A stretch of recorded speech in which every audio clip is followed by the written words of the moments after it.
Hello students, logical reasoning की इस introductory class में आप लोगों का स्वागत है।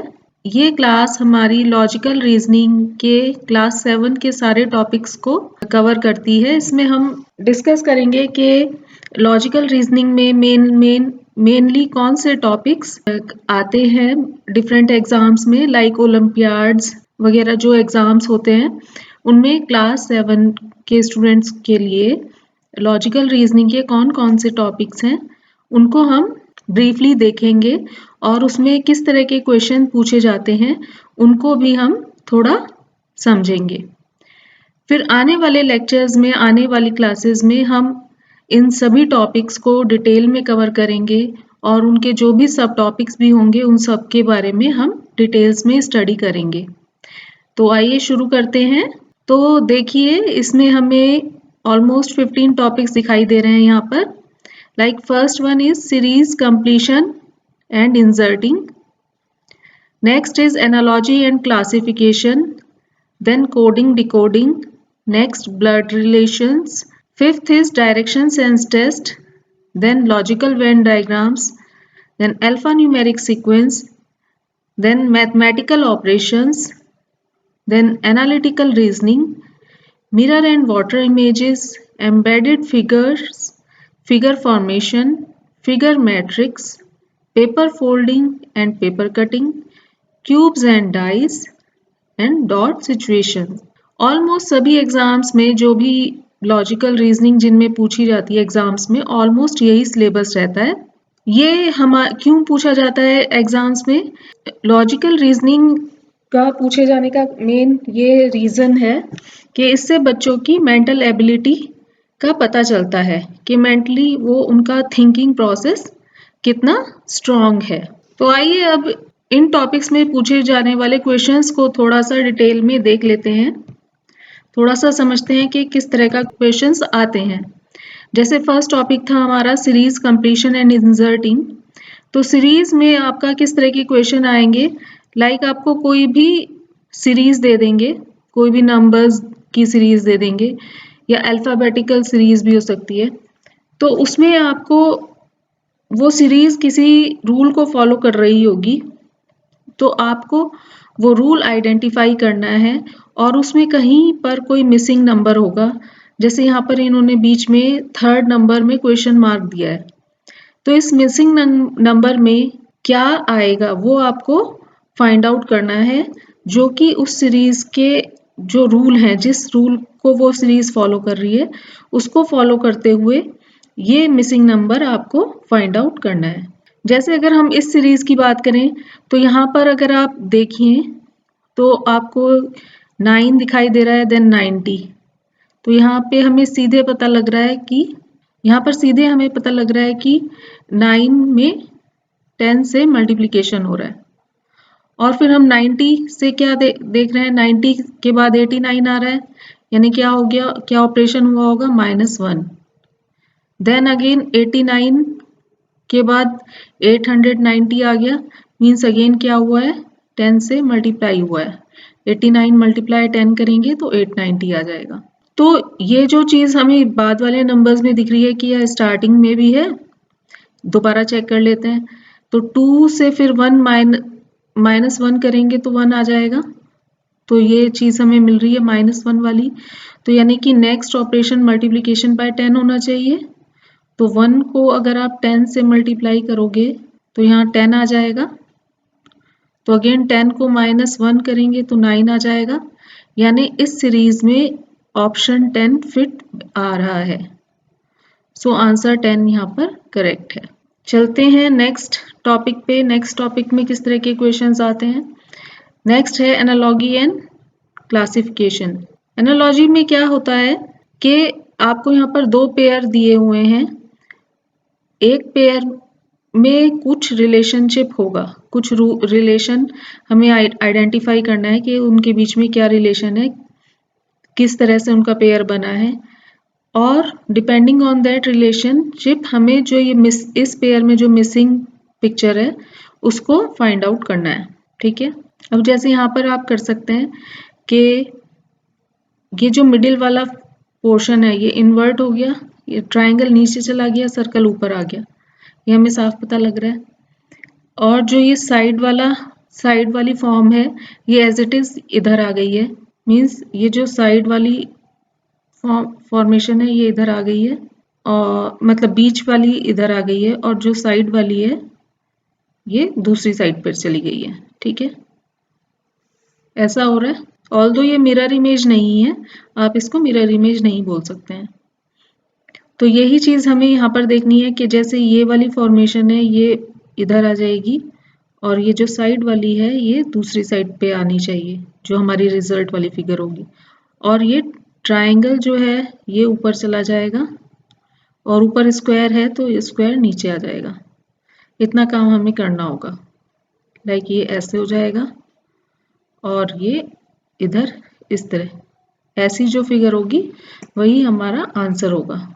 तो ऐसा ऑप्शन हमें कहाँ दिख रहा है? तो ऐसा ऑप्शन हमें मिल रहा है लास्ट वाली फिगर में, है ना।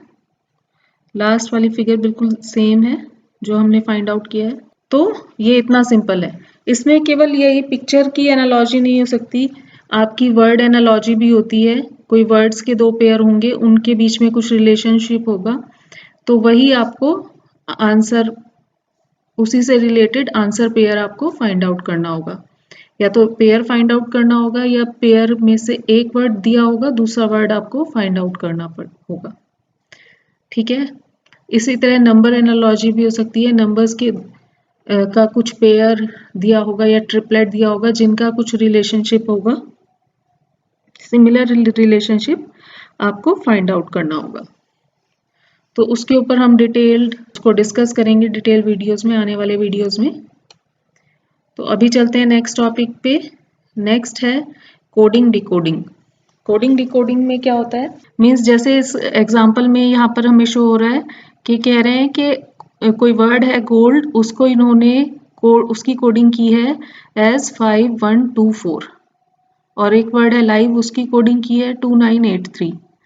तो इस वाले कोड में अगर आपको वॉइड लिखना है तो उसको कैसे कोड करोगे? तो यहाँ पर इसको सॉल्व करने का आसान सा तरीका है। जैसे वॉइड हमें कोडिंग करनी है वॉइड के लिए, तो हमें वी चाहिए। वी को कैसे कोड करोगे? वी को कैसे कोड करोगे? अब वी लाइव में भी आ रहा है, लाइव में वी थर्ड नंबर पर है, वी में लाइव थर्ड नंबर पर है, तो थर्ड कॉरेस्पॉन्डिंग नंबर इसका 8 आ रहा है, तो यानी यहाँ पर हम 8 रख सकते हैं। ओ की कोडिंग हमें मिल जाएगी गोल्ड में, गोल्ड में ओ सेकेंड नंबर पर है, और सेकेंड नंबर पर यहाँ आ रहा है डिजिट 1, तो ओ को हम 1 से कोड कर सकते हैं। तो अब 8 1, अब आई देखिए, आई मिल रहा है लाइव में अगेन सेकेंड नंबर पर है, और सेकेंड नंबर पर इसकी कोडिंग में आ रहा है 9, सो आई की जगह हम यहाँ 9 पुट कर सकते हैं। तो इतने से ही हमें 819 जिस कोड में 819 देखो आपको यहाँ कहाँ मिल रहा है आंसर फिगर्स में, 819 केवल फर्स्ट ऑप्शन में है। तो यानी कि हमारा जो करेक्ट ऑप्शन होगा वो फर्स्ट चॉइस हमारी करेक्ट हो जाएगी, क्योंकि 819 अभी तक जितना कोड मिला है।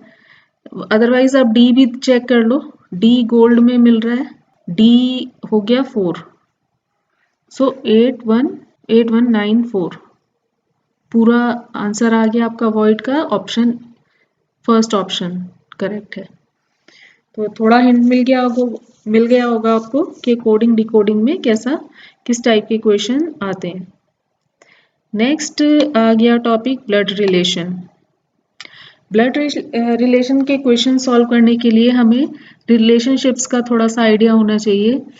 जैसे आपने फैमिलीज में हम देखते हैं mother father, sister brothers, grandfather grandmother, और इसी तरह से जो एक्सटेंडेड फैमिली के रिलेशंस होते हैं, अंकल आंटी कज़न नेफ्यू नीस, इन सब का हमें थोड़ा आइडिया होना चाहिए, तभी हम इन क्वेश्चंस को सॉल्व कर पाएंगे। तो इसके ऊपर जो एग्जांपल है इसको एक बार देख लीजिए।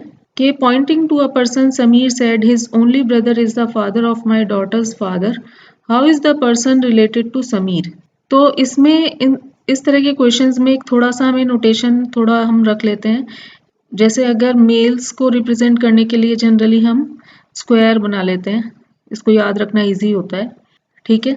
और फीमेल्स को हम सर्कल से रिप्रेजेंट कर लेते हैं। तो अगर हम इस क्वेश्चन की बात करें तो इसमें बोल रहा है कि समीर एक पर्सन को बोल रहा है। सपोज ये वो पर्सन है जिसको हमने स्क्वायर से रिप्रेजेंट किया है कि ये जो पर्सन है he is the brother. Suppose brother के लिए हमने साइन ले लिया, इक्वल का साइन ले लिया। He is the only brother, his only brother मतलब ये एक पर्सन है, उसका एक कोई ब्रदर है, his only brother is the father, वो किसी के फादर हैं। Suppose this is the sign to show the relationship of father and son, ठीक है। तो हिज ये जो पर्सन है इसका ओनली ब्रदर जो है वो फादर है ऑफ माई डॉटर्स फादर, यानी कि मेरी जो डॉटर है, डॉटर सपोज हमने सर्कल से शो किया, मेरी डॉटर के फादर हैं, के भी फादर हैं। यानी कि ये जो पर्सन बोल रहा है वो यहाँ पर आ गया डायग्राम में। ये जो पर्सन है यही तो बोल रहा है कि इन पर्सन के जो ओनली ब्रदर हैं वो फादर हैं मेरी डॉटर के फादर के। मेरी डॉटर का फादर तो मैं ही हो गया, तो यानी कि इस पर्सन का जो ब्रदर है वो मेरा फादर है। तो ये पर्सन और इनका रिलेशन आपस में क्या हो गया, इन दोनों का रिलेशन क्या हो गया, इसका मतलब ये इनके अंकल हो गए। So option third option is correct, ठीक है। I hope this is clear. वैसे डिटेल में जब आप करेंगे तो आपको और अच्छे से समझ आएगा। अभी के लिए थोड़ा आइडिया ले लेते हैं। अब नेक्स्ट है direction sense test. Direction sense test में क्या होता है, डायरेक्शंस का आपको आइडिया होना चाहिए।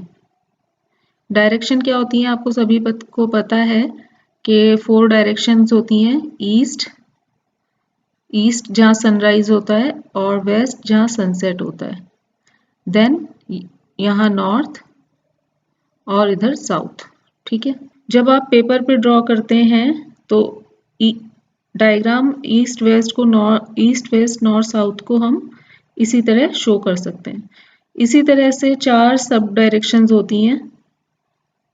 जैसे ईस्ट और नॉर्थ के बीच वाली डायरेक्शन को बोल देते हैं हम नॉर्थ ईस्ट, और नॉर्थ और वेस्ट वाले के मिड डायरेक्शन को नॉर्थ वेस्ट। इसी तरह वेस्ट और साउथ के बीच में साउथ वेस्ट, और ईस्ट और साउथ के बीच में साउथ ईस्ट, ठीक है। तो ये 8 डायरेक्शंस हो गई। क्लॉकवाइज और एंटी क्लॉकवाइज डायरेक्शन भी होती हैं। लाइक अगर आप क्लॉक की डायरेक्शन में चल रहे हैं, क्लॉक किसी तरह मूव करती है, ठीक है। क्लॉक की जो निडल है ऐसे मूव करती है, ठीक है। तो ये क्लॉकवाइज डायरेक्शन है। और एंटी क्लॉकवाइज डायरेक्शन क्या हो गई, ये एंटी क्लॉकवाइज डायरेक्शन हो गई। मीन्स ऐसे क्लॉक के अपोजिट अगर आप चल रहे हैं तो ये एंटी क्लॉकवाइज डायरेक्शन हो गई। तो इन डायरेक्शंस का ध्यान रखते हुए हमें क्वेश्चंस सॉल्व करने होते हैं। तो जैसे इस क्वेश्चन में क्या बोल रहा है, village W is 20 kilometre to the north of village X। सबसे पहले तो डायरेक्शन डायग्राम बेसिक ड्रॉ कर लीजिए। सपोज ये है कोई विलेज W, सपोज X कोई विलेज है, तो X के नॉर्थ में, नॉर्थ यानी अपर साइड डायरेक्शन हो गए, ये नॉर्थ डायरेक्शन है। नॉर्थ में 20 किलोमीटर्स पर कोई विलेज W है, तो ये 20 किलोमीटर्स अवे है X से। Village Y is 18 kilometre to the east of village X। अब X के ईस्ट में कौन सी डायरेक्शन है, ईस्ट डायरेक्शन इधर हो गई विलेज X से, तो यहाँ पर Y है, Y 18 किलोमीटर्स अवे है। Village Z is 12 kilometre to the west, west direction of W। अब W के वेस्ट में Z है 12 किलोमीटर्स अवे। अब वाई से मानू स्टार्ट करता है अपनी जर्नी और विलेज जेड तक पहुंचता है। तो जब वो वाई से स्टार्ट करके जेड पहुंचता है तो वो अपने स्टार्टिंग पॉइंट से कौन सी डायरेक्शन में पहुंच जाएगा, ये आपको फाइंड आउट करना है। ठीक है, तो अब देखिए वाई पे अगर हम डायरेक्शंस बनाएं तो क्या बनेगा, यहाँ पर नॉर्थ है, इधर साउथ है, ये ईस्ट है और ये इधर वेस्ट है। तो नॉर्थ और वेस्ट के बीच में जो डायरेक्शन जा रही है, ये वाली डायरेक्शन हमें दिखाई दे रही है नॉर्थ और वेस्ट के बीच में, यानी नॉर्थ वेस्ट डायरेक्शन है। So answer is north west. ठीक है, इसमें आपको सॉल्व ज़्यादा नहीं करना है, थोड़ा सा बस डायग्राम पे ध्यान देना है तो आप इसको सॉल्व कर सकते हो, क्योंकि आपको एग्जैक्ट तो बताना नहीं है कि वो कितने डिस्टेंस उस पे होगा, केवल आपको डायरेक्शन का थोड़ा सा आइडिया बताना है।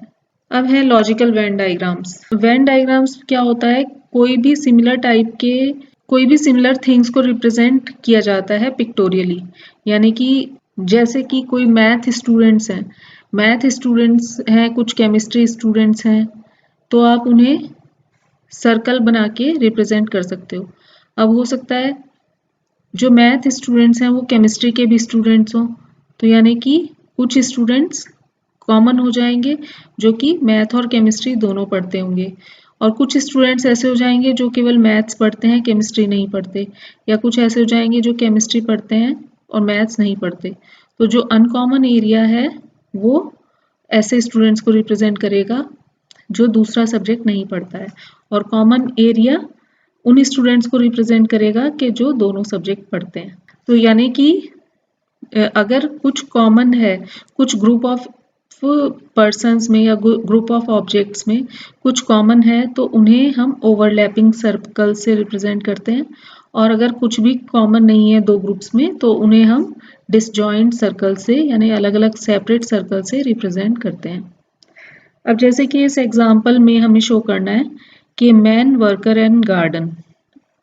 अब देखिए इसमें क्या हम जो हमने अपना डे टू डे लाइफ में हम देखते हैं उसको, उस डे टू डे लाइफ की नॉलेज को हमें यूज करके इस सिचुएशन के लिए वेन डायग्राम बनाना है।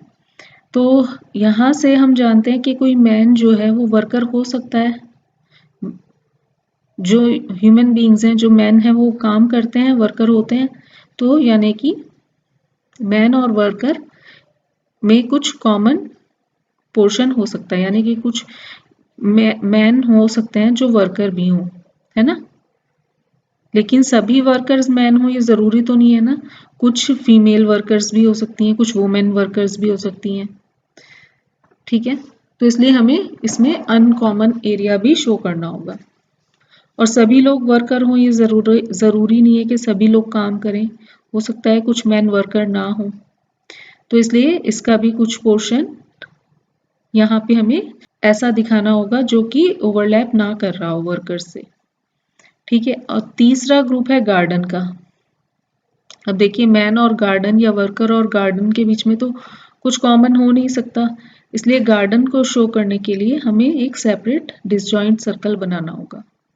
ठीक है, तो इसके लिए हमारा ऑप्शन, यहाँ पर हमें ऑप्शन फिगर्स देख लीजिए, यहाँ पर जो करेक्ट फिगर लग रही है सेकंड नंबर वाली फिगर करेक्ट लग रही है। ठीक है, अभी के लिए ये आप थोड़ा सा आइडिया लेने के लिए इतना ठीक है, लेकिन जब आप इनको डिटेल में करेंगे सारे टॉपिक्स को तभी आपको इनको पूरा आइडिया लग पाएगा, और तब आपको इन्हें करने में बहुत इंटरेस्ट आएगा। बहुत इंटरेस्टिंग होते हैं ये, और आपकी थिंकिंग प्रोसेस को स्ट्रॉन्ग भी बनाते हैं। सो नेक्स्ट टॉपिक है हमारा मैथमेटिकल ऑपरेशंस। ये आपका मैथ से काफ़ी मिलता जुलता ही है, इसमें बस थोड़ा सा डिफरेंस है कि इन्होंने जहाँ पर जैसे इस क्वेश्चन में देख लीजिए कि if plus denotes minus, multiply denotes divided by, divide denotes plus and minus denotes multiply by, then which of the following be the value of expression। यानी कि जो साइन आपको दिख रहा है यहाँ पे वो एक्चुअल में नहीं है, उसको आपने रिप्लेस करना है, और रिप्लेस करने के बाद ही एक्सप्रेशन को सॉल्व करना है। बस इतना सा आपको इसमें एक्स्ट्रा करना है, अदरवाइज ये आपका नॉर्मल मैथमेटिकल ऑपरेशन की तरह ही है, जैसा आप मैथ्स में करते हैं बॉड मास यूज करके, उसी को बाद में आपने यूज करना होगा। बट लेकिन पहले यहाँ पे आपको साइन रिप्लेस करने हैं। जैसे पहला मल्टीप्लाई है, यहाँ पे ये बोल रहे हैं कि जो मल्टीप्लाई है वो डिवाइड बाय है, तो आप इनको रीराइट कर लेंगे। मल्टीप्लाई की जगह डिवाइड आ गया, माइनस के बजाय हमें क्या लिखना है, माइनस डिनोट्स मल्टीप्लाई, तो माइनस को हम मल्टीप्लाई लिखेंगे। देन है प्लस, प्लस डिनोट्स माइनस, तो प्लस की जगह माइनस आ गया। और फिर है डिवाइड बाय डिनोट्स प्लस, तो डिवाइड बाय को हमने प्लस कर दिया। नंबर्स आर सेम, केवल साइन को हमें रिप्लेस करना है as indicated in the question. Question में जो भी बोला है उसी के अकॉर्डिंग हमें सिंपली सब्सटीट्यूट कर देना है, सारे सिंबल्स को चेंज कर देना है, और देन हमें बॉड मास का यूज करना है। बॉड मास की जगह डी मास, जैसे आपको पता है डिवाइड, मल्टीप्लाई, एडिशन, सब्सट्रैक्शन। तो पहले डिवाइड कीजिए, तो 252 डिवाइड बाय 9 कितना हो जाएगा, 28 आ जाएगा। डिवाइड करेंगे 252 डिवाइड बाय 9 करेंगे, 28 आ जाएगा रिजल्ट। तो ये इसका आंसर हमने कर लिया सॉल्व। बची टर्म मल्टीप्लाई 5 माइनस 32 प्लस 92। अब मल्टीप्लाई कर लीजिए, डी मास में डी डिवाइड हो गया, अब मल्टीप्लाई करेंगे माइनस 32 प्लस 92। अब जो टर्म्स प्लस वाली हैं इनको ऐड कर लीजिए, और देन 32 हमें माइनस करना है, तो इसका आंसर कितना आ जाएगा, 200। सो करेक्ट आंसर इज, जो थर्ड चॉइस है वो हमें करेक्ट लग रही है। तो इजी है ये, आपने मैथ्स में किया ही हुआ है, इसमें कुछ भी मुश्किल नहीं है। ठीक है, बस आपको थोड़ा सा सिंबल्स पे ध्यान देना है। अगर कहीं पर भी आपने रिप्लेसमेंट गलत कर दिया तो पूरा क्वेश्चन रॉन्ग हो जाएगा। अब ये देखिए एनालिटिकल रीजनिंग, इसका एग्जाम्पल क्वेश्चन क्या है कि आपको एक फिगर दी हुई है, इसमें नंबर ऑफ ट्राइंगल्स काउंट करने हैं। तो ट्राइंगल्स अगर आप काउंट करें तो देखिए कितने ट्राइंगल्स मिलते हैं, काउंट कीजिए। ये देखिए एक ट्राइंगल ये मिल गया आपको, सिमिलरली एक ट्राइंगल ये हो गया 2। पहले छोटे वाले काउंट कर लेते हैं, 3 4 ये इधर मिले हैं छोटे, इसी तरह से इधर भी हो जाएंगे, 5 6 7 8।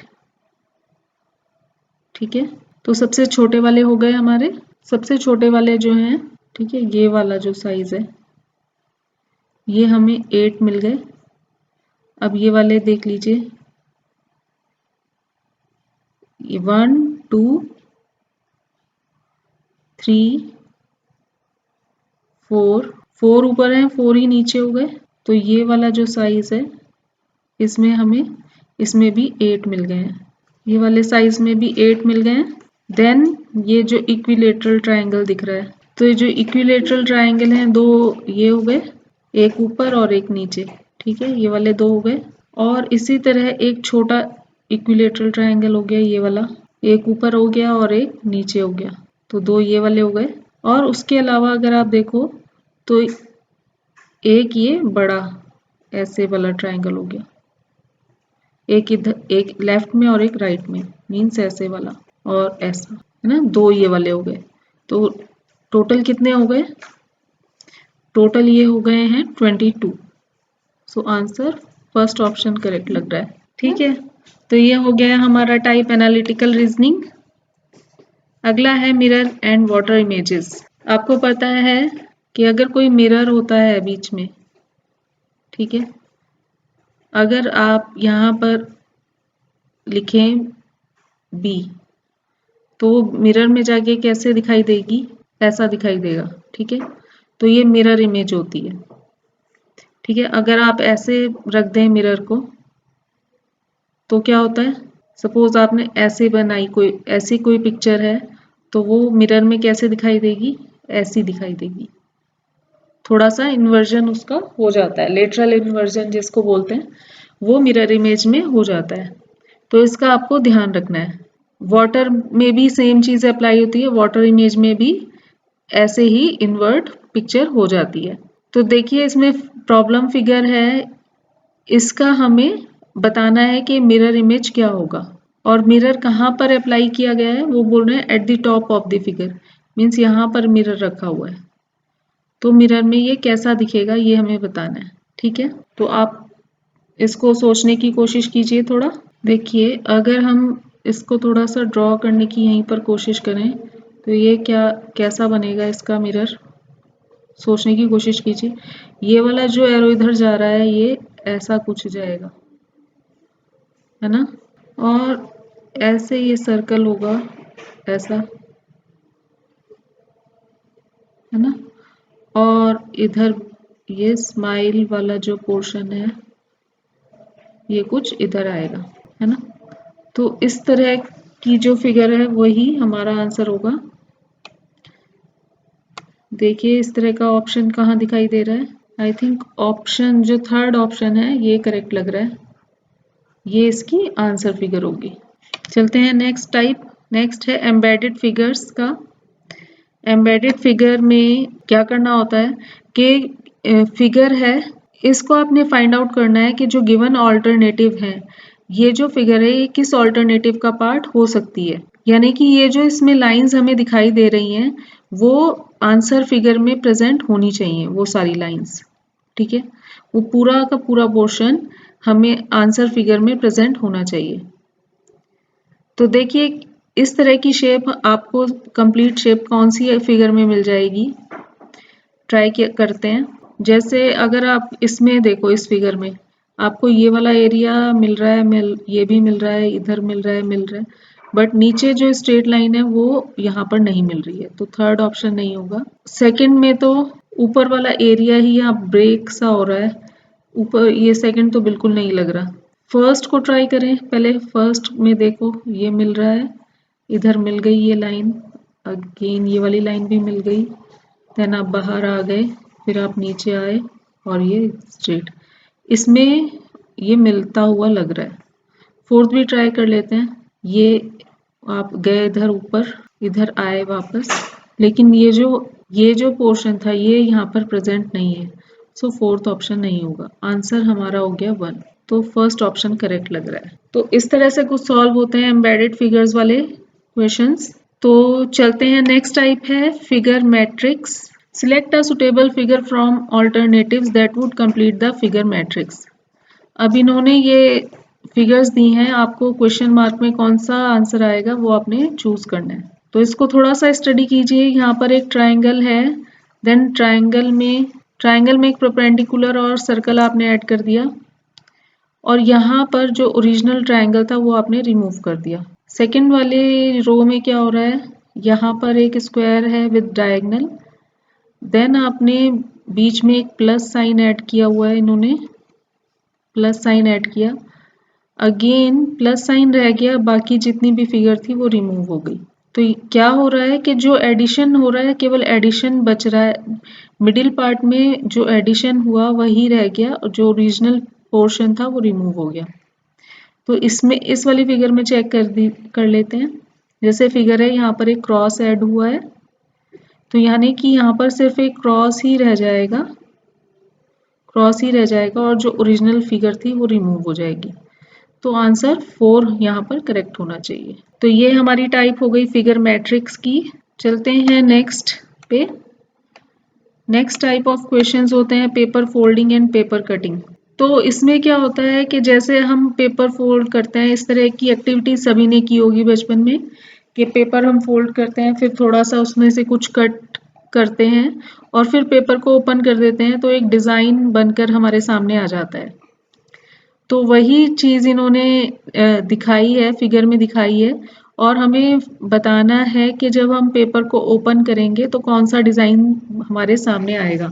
अब देखिए जैसे ये क्वेश्चन है, इसमें एक स्क्वायर पीस है, इसको डायगनली फोल्ड किया इन्होंने, फिर एक बार फोल्ड किया, फिर दोबारा से उसको हाफ फोल्ड किया, और फिर ये जो ट्रायंगल आया इसको दोबारा से एक बार और फोल्ड किया, तो केवल ये इतना छोटा सा ट्रायंगल बन गया। उसको करने के बाद इन्होंने कट लगाया, एक तो ये बीच में छोटा सा ब्लैक डॉट एक तो ये ब्लैक डॉट का कट लगाया है इन्होंने, और एक ये हाफ सर्कल का कट लगाया छोटा सा, ये हाफ सर्कल का कट लगाया। ठीक है, तो जब हम इसको ओपन करेंगे तो ये वाला डॉट यहाँ पर भी आएगा, ये वाला एक होल यहाँ पर आएगा, देन ये वाला इधर जो एक ट्रायंगल बना है दो होल उसमें आएंगे, फिर दो होल ऊपर वाले ट्रायंगल में आएंगे और दो होल इधर साइड वाले ट्रायंगल में आएंगे। तो इस एक होल से हमारे पास ये 8 होल्स बन जाएंगे। और एक ये हाफ होल है, हाफ होल से एक कंप्लीट होल बन जाएगा, यहाँ पर एक कंप्लीट होल यहाँ बनेगा, एक कंप्लीट होल यहाँ बनेगा, और ये वाला एक होल कंप्लीट हो जाएगा। तो इस तरह की कुछ फिगर हमें मिलेगी। तो इसके लिए हमें ऑप्शन फिगर जो करेक्ट लग रही है वो सारी फिगर्स देख लेते हैं। तो करेक्ट जो ऑप्शन लग रहा है वो सेकंड फिगर करेक्ट लग रही है। चलते हैं नेक्स्ट। हमें पता है लूडो सबने खेली है। लूडो में डाइस होती है जिसपे कि नंबर्स 1 to 6 लिखे होते हैं, है ना। उसकी 6 फेस होती हैं, 6 फेसेस पे 6 नंबर्स लिखे रहते हैं। क्वेश्चन पर क्यूब्स एंड डाइस, ठीक है। तो उन्होंने उस डाइस की पिक्चर यहाँ पे शो की है, 3 डायग्राम शो किए हैं, और यहाँ पे आपको बताना है कि 6 के ऑपोजिट क्या नंबर आएगा। तो सिंपल है ये। अब ये देखिए 6 के अपोजिट क्या नंबर आएगा। हमें दो फेसेस 6 के साथ जो फेस हैं उन पे 4 और 3 दिखाई दे रहा है, ठीक है। जो 6 के ऑपोजिट फेस होगी उसकी कोई भी साइड 6 के साथ कॉमन नहीं होगी, ये तो आप सब लोग जानते हैं। अब 4 6 की एक साइड और 3 की एक साइड 6 की साइड के साथ कॉमन है, तो ये इसकी अपोजिट फेस नहीं हो सकती, ठीक है, जो उसको टच ना कर रही हो, है ना। तो 4 और 3 तो नहीं हो सकता ऑपोजिट फेस पे, 5 भी इसके साथ एडजेसेंट फेस पे है तो ये भी ऑपोजिट फेस पे नहीं हो सकता। अब 6 1 के साथ भी है, एडजेसेंट फेस पे है, तो ये भी ऑपोजिट फेस पे नहीं हो सकता। तो 1 नहीं हो सकता, 3 भी नहीं, 3 भी एडजेसेंट है, 5 भी एडजेसेंट है, 4 भी साथ में है, ठीक है। तो 6 का ऑपोजिट क्या बचा, 2 बचा। तो आंसर यहाँ पर होगा हमारा इसका 2 जो है वो इसका ऑपोजिट फेस होगा। तो ये हो गया आपका type of questions on cubes and dice. Next type है डॉट सिचुएशन।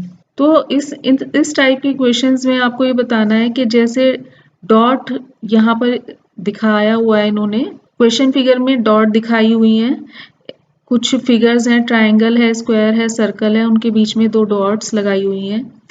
तो डॉट की जो पोजीशन है वो यहाँ पर जैसे सर्कल और स्क्वायर के ऊपर एक डॉट आ रहा है, ट्रायंगल के वो नहीं है, मतलब केवल सर्कल और स्क्वायर के ऊपर डॉट है, ट्रायंगल से वो अलग है ये वाला डॉट, जो ऊपर वाला डॉट है। तो हमें ऐसी आंसर फिगर लेनी है जिसमें जो अगर आप डॉट प्लेस करो तो वो केवल सर्कल और स्क्वायर पे आए। तो ऐसा कोई फिगर है जिसमें सर्कल और स्क्वायर पे डॉट आ जाए और ट्रायंगल पे ना आए। अगर हम ये फर्स्ट फिगर को लें तो सर्कल और स्क्वायर का जो कॉमन एरिया है वो ये है, लेकिन वो ट्रायंगल का भी पार्ट है, तो ये हमें नहीं चाहिए, ठीक है। तो फर्स्ट ऑप्शन नहीं पॉसिबल है। अगर हम यहाँ पर देखें तो यहाँ स्क्वायर और सर्कल का जो कॉमन एरिया है वो ये है, लेकिन वो ट्रायंगल का भी एरिया है, ट्रायंगल भी उस पर ओवरलैप कर रहा है। तो यहाँ अगर हम डॉट लगाएंगे तो वो भी कंडीशन को सेटिस्फाई नहीं करेगा, क्योंकि डॉट ट्रायंगल में नहीं आना चाहिए, केवल स्क्वायर और सर्कल में आना चाहिए। अगर हम यहाँ पर करेंगे, इसमें स्क्वायर और सर्कल का कॉमन एरिया यहाँ है, लेकिन अगेन ये ट्रायंगल से ओवरलैप हो रहा है, तो ये भी ऑप्शन गलत हो जाएगा, ये भी गलत हो गया। क्या यहाँ कोई ऐसा एरिया है जो स्क्वायर और सर्कल में हो?